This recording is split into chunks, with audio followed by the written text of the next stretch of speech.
Alright, hello everybody, my name is SeaTactics for the win, otherwise known as Ben, and I am here today to do a light novel review of .hack AI Buster, or Albuster. I'm not actually sure what this one is called, to be honest with you. I'm a little confused as the title, but we're going to do this one a little bit differently. So, just to start off before we get into who recommended this and the story and things like that, I'm going to say right now, this will not have a review score. I've never reviewed a light novel. I have never reviewed a light novel in my life, so I believe it is not fair for me to give this a review score out of 10. So instead, I will tell you who this is for, who I think this should be recommended to. The types of people who will enjoy this. And if you, the viewer, the one who's watching now, which thank you for watching, if you will enjoy it, or if you already read it, you just came to watch some people talk about their opinions. So anyways, this light novel was recommended to me by Pop-Tarts of Gorg. He popped up in one of my videos and was like, hey, you should check this out. And so I did. I loaded it up on my Amazon Kindle.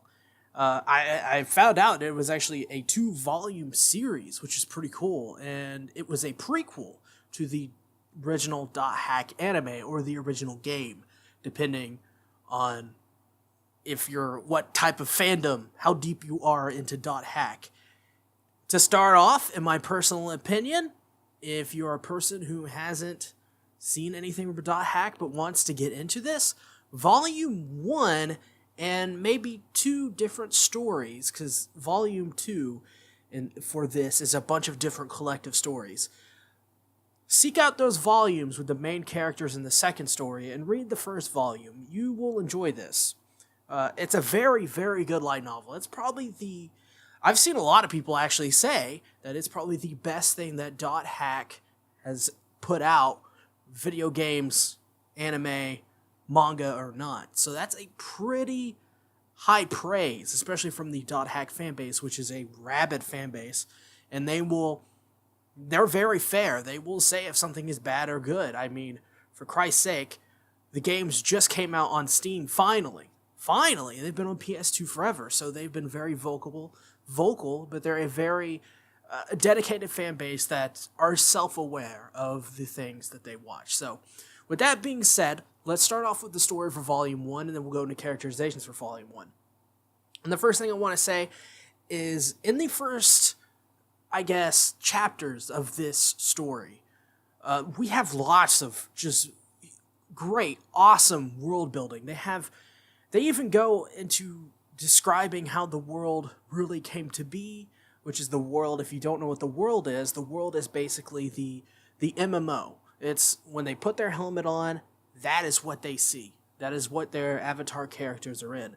And they go into great detail to describe this world, describing some of the sections as early parts in the games, describing some later sections that are farther out or maybe newer, or maybe there are some sections in this town that especially Albireo is in, he looks at, and he kind of tells the reader that, hey, these are new sections that they put into the game later on. They also really go into a lot of great small detail world building in that a lot of things have like a certain animation for them. A lot of things like people go around talking to vendors, and they'll be legitimately talking to them through dialogue and text and stuff like that, and they will have programmed responses and stuff like that. And they even go on later that they will actually kind of splice together sound bits and create words. And it may sound bad, but they will do that in the game. And not only that, but they do a great description of really what the debuggers are. And what the debuggers are, it's Albireo. You find out pretty early on. It's pretty blatant that he is a debugger in this world. And what we find out what debuggers do is they go and they basically take out these rampant AI. And now the reader, immediately, you're supposed to get the sense that these AIs are actually supposed to be these are reported by people, and that they may actually harm the game. But you get the sense that that's not the case. And I will leave that a little bit open for you guys to figure out and read the story yourselves. But it's really great.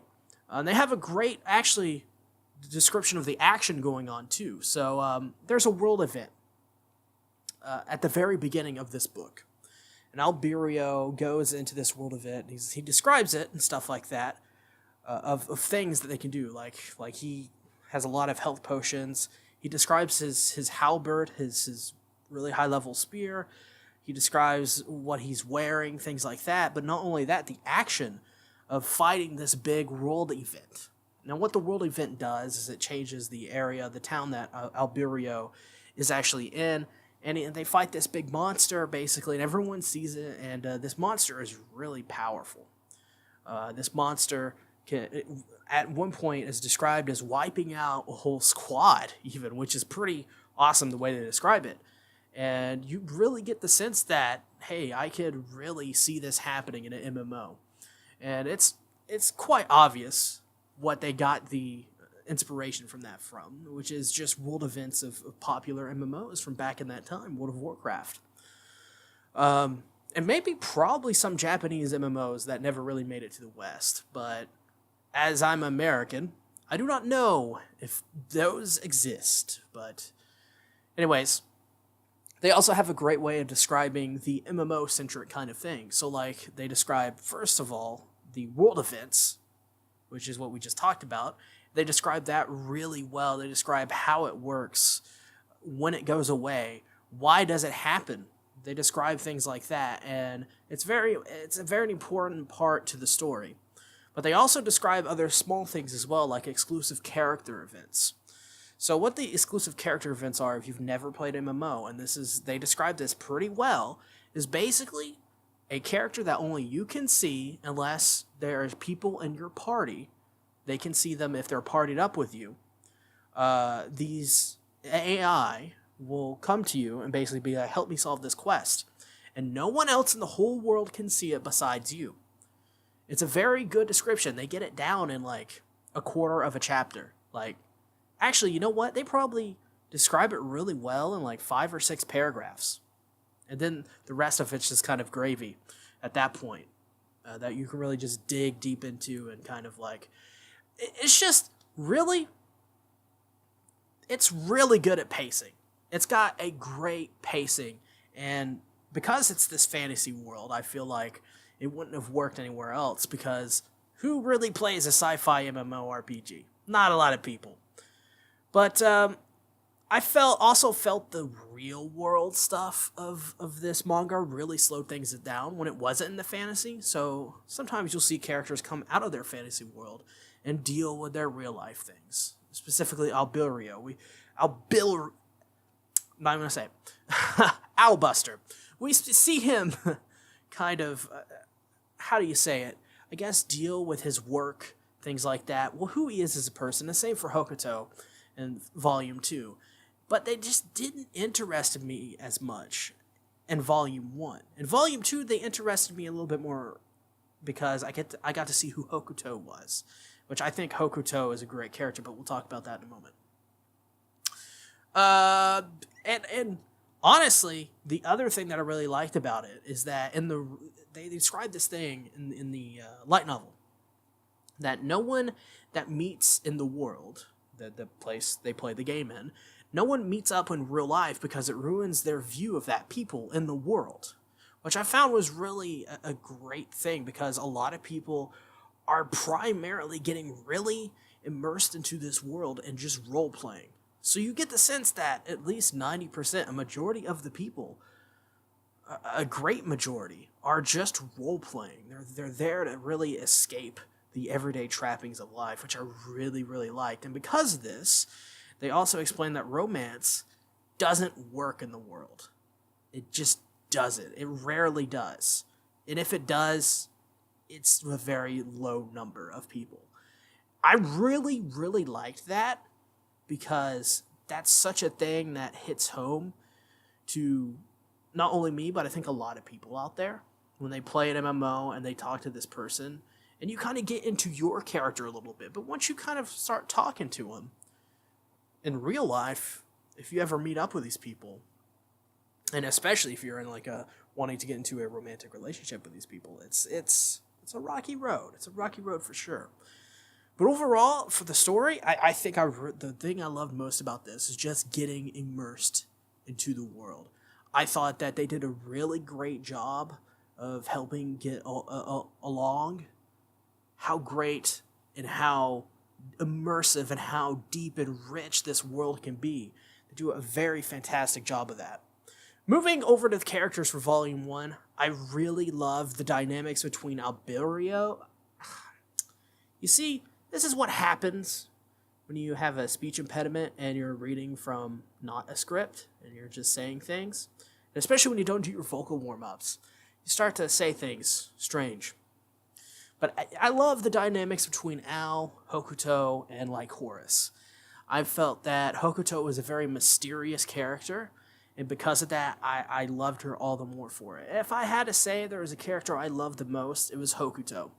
Because I think that she really demonstrated perfectly what an MMO noob was, and everyone at some point who's ever played an MMO knows what it's like to be a noob, right? And she fit it perfectly. She played that role 100% perfectly, and the author does a really good job of describing this.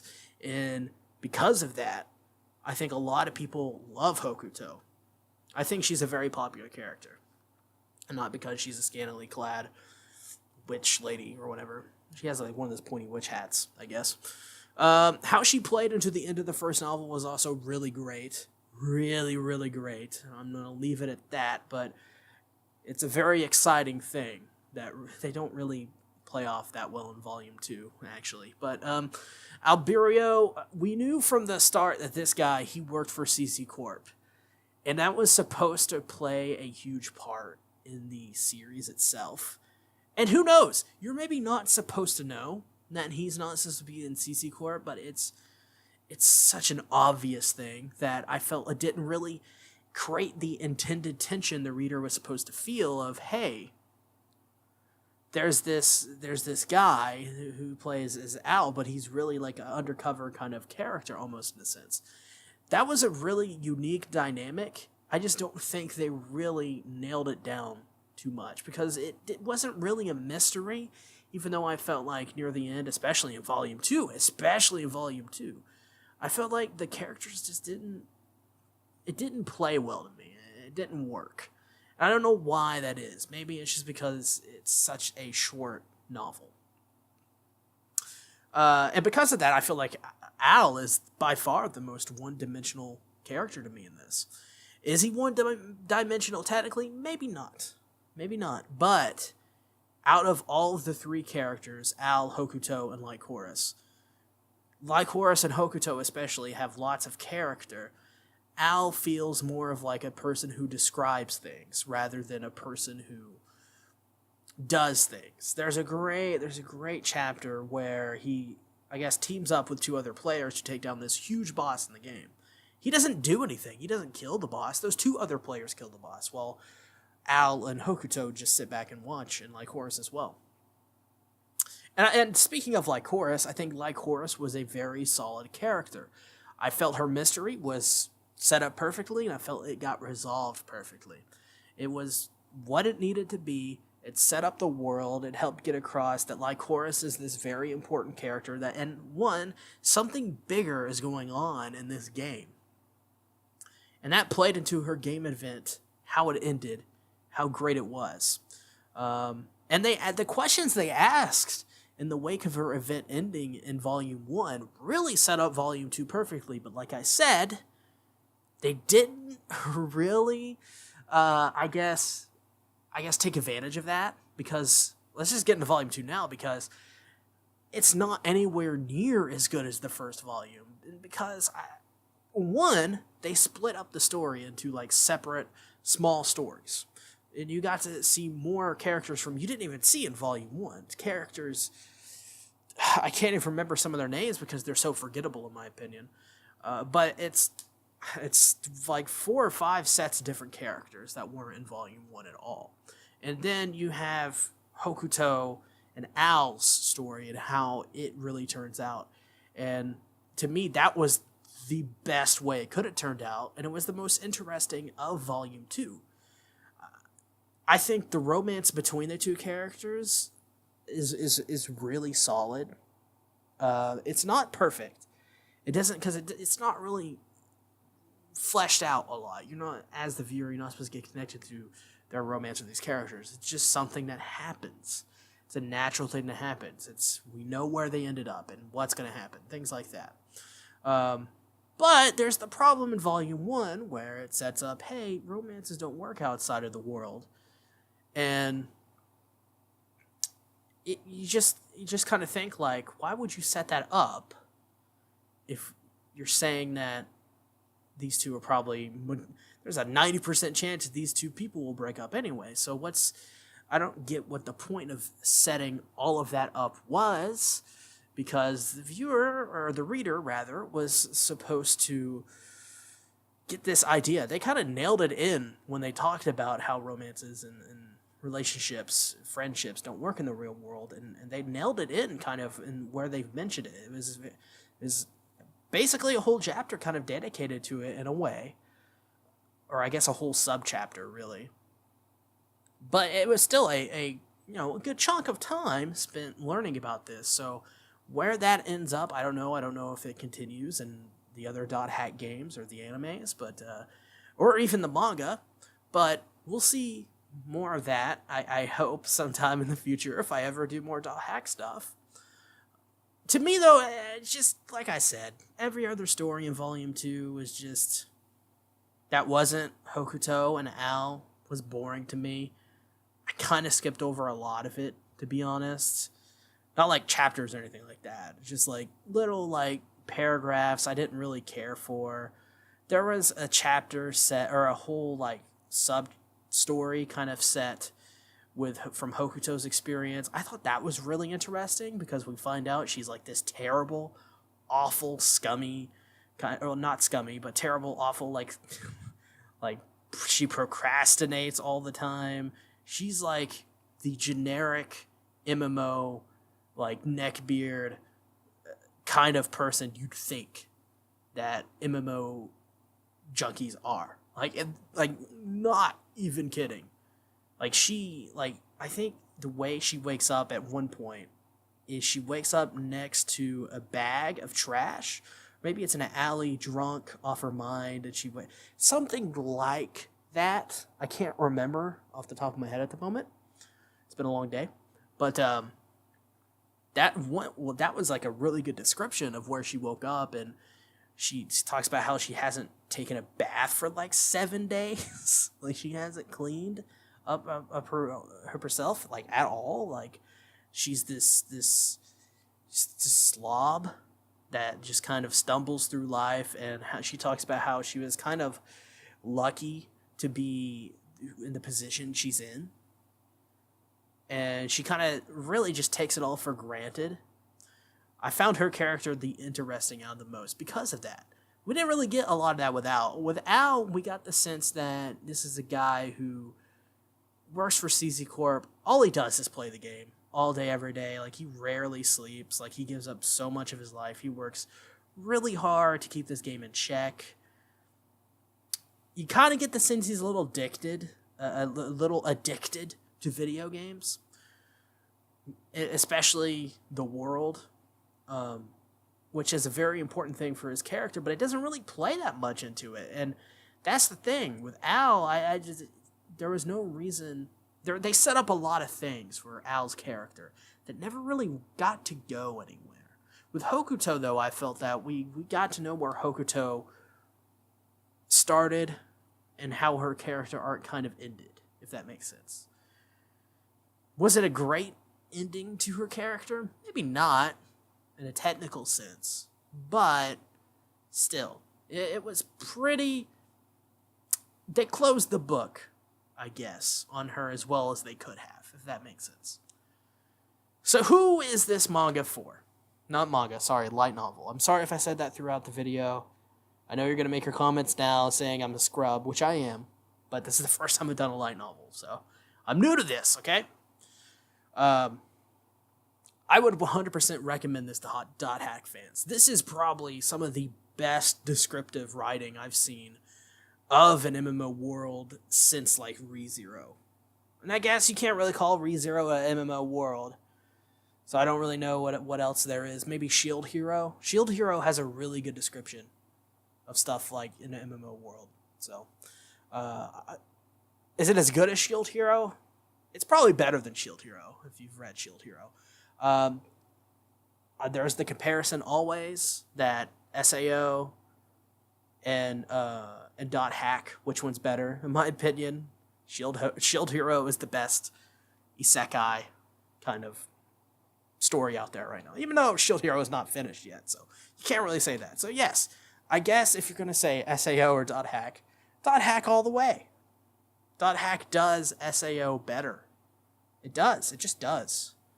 So if you're into .hack, this is more than 100% recommendation. This is a must-read. A must-read. This gives lots of great descriptions of the world, stuff that I didn't even think about. And honestly, if you're a person who's just, like, it has some time to read Volume 1 of a light novel, pick up Volume 1 and read it. It's really not that bad. It's interesting. You get your mind racing with thoughts of the world and stuff like that. Or if you plan to get into it, pick it up. It's really good.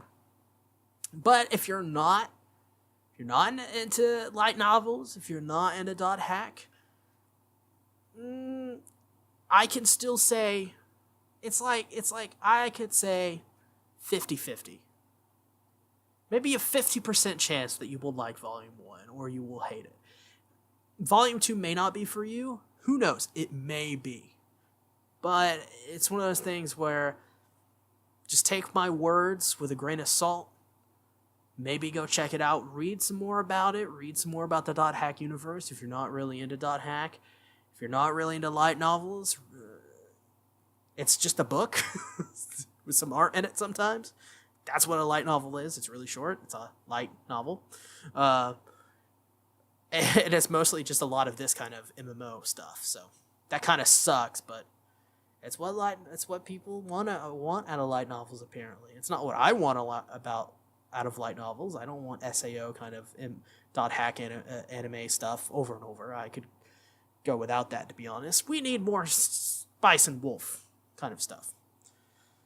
But anyways, if you enjoyed this video, I first want to say thank you for watching, because I did this completely unscripted with just notes, and I usually do things scripted.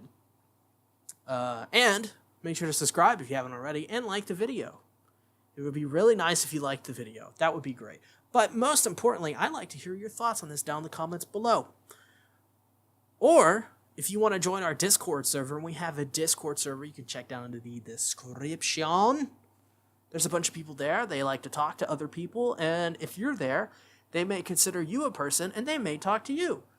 We talk about lots of things. We talk about anime. We talk about music. We talk about movies. We talk about video games. We talk about them politics. I say that every time. I always end it with politics, which makes me feel like it just kills it for everybody. But, I mean, we really only make fun of politics. We also talk about memes. We meme it up all the time. It's crazy. It's insanity. You also see people from my channel in there that have showed up recently. You'll see Ray Asanka. He's in there. Guy from my ReZero podcast that comes and helps co-host. He's in there. He's got lots of anecdotes. Great, terrific anecdotes. He tells hilarious jokes. You know who you also find? You also find the Rizzers. He was recently featured on my channel like 800 times. So you'll get to talk to him. He'll tell you about how he's the greatest person ever and that Dr. Disrespect has nothing on him. That's all. There's some other people in there too, but I mean, that's all I got. How have you not already joined? The Discord server is great. And if you haven't already, click on that suggested videos box. That suggested videos box will take you to more videos that you can watch. Why wouldn't you do that? I mean, that's like saying, hey, I don't want to watch the greatest thing of all time. That's what my videos are, man. The greatest thing of all time. Drink it in, man. Drink it in.